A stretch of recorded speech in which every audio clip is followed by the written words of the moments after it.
I, along with many others, enjoy watching a well-made film or TV show. For me, one thing that a great TV show or movie accomplishes is perfectly creating a setting and mood.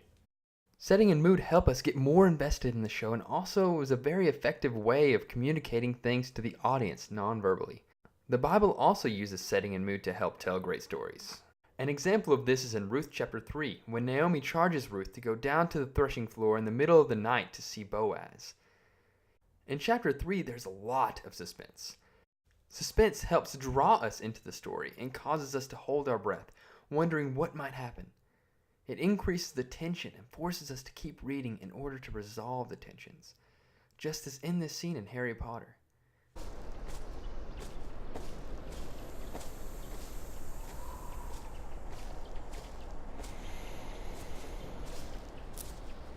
What's that?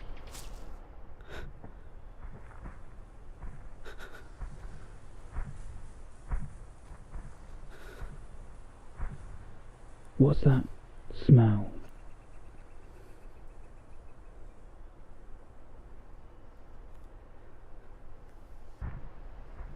What you doing? It's Imagery. Oh, I'm sorry. Do you want me to carry it? Yeah. Now, come on, don't be ridiculous. Pick it up. Now, if that isn't suspense, I don't know what is. In our story, things are looking up for Ruth and Naomi as Boaz seems to be taking care of them, despite Ruth being from Moab. Naomi devises that Ruth should go make the first move on Boaz to show that she is interested in him, as more than just friends. Much like today, this is risky and unconventional and could have resulted in shame and being labeled an adulteress. It took guts to carry out what Ruth did. Another thing that the writer included in this story that we often miss is the sexual tension in the scene. Sexual or romantic tension in movies makes us unable to look away from the screen. It gets our blood pumping at wondering what in the world is going to happen, and it leaves us disappointed if they don't kiss, but makes us extremely satisfied once they finally do kiss. There are several things that contribute to the sexual tension. First off, Ruth comes to him in the middle of the night, so there probably isn't very much light and there might be a small fire. Meetings at night between two people of the same sex are intimate, as is the case with Jesus and Nicodemus in John chapter 3. But if they are the opposite gender, it makes for a sexually charged moment. It helps set the mood, much like cuddling next to a fire or candle sets the mood for modern Westerners. Second, Ruth gets a makeover. She puts on the best perfume, she does her hair, she puts on her best clothes to meet this guy. She isn't just going to have a casual chat, she's supposed to be looking very attractive. Third, the fact that it is at the threshing floor might imply some place where promiscuous things occurred. Old Testament scholar Daniel Block says in his commentary, "It seems to me that in this cultural context, at winnowing time the threshing floor often became a place of illicit sexual behavior. Realizing that the men would spend the night in the fields next to the piles of grain, prostitutes would go out to them and offer their services." Fourth, the sexually suggestive language makes a very sexually charged situation. Uncovering can be used as a euphemism for sex. The phrase uncover nakedness is often used for exposing someone's genitals. For example, Leviticus 18:6 says, "None of you shall approach anyone near of kin to uncover nakedness." Feet is also another sexually charged word. Feet can be used as a euphemism for male genitalia, since the Hebrew word for feet denotes leg as well as feet. You know what they say about a guy with big feet? You know what?